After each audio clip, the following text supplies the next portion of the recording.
জানি না দাদা। রামপাল চাকমা আনন্দিত হয়ে উনি জলিপুরকে খুশি করেছেন। জোর করতালি হয়ে যাক। আমরা চাই একটা শিল্পী আর ওরা মাঠের গান পায়ে ফেলে আপনাদের মনোরঞ্জন করে এবং আপনাদেরকে আনন্দ দিয়ে জোরে একটা জলিপুরের জন্য করতালি হয়ে যাক। আমাদেরকে আজকে এই সুন্দর প্রোগ্রামটা উপহার দিয়েছে যাদের ছাড়া আমরা একদম চলতে পারি না। আমার ব্যক্তিগত হ্যান্ডস যারা আছেন তাদের আছেন সঞ্জয় রায়,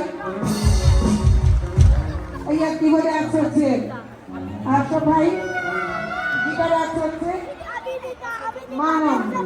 এদের জন্য জোরে একটা করতালি হবে, মন থেকে দিবেন, কারণ এরা যদি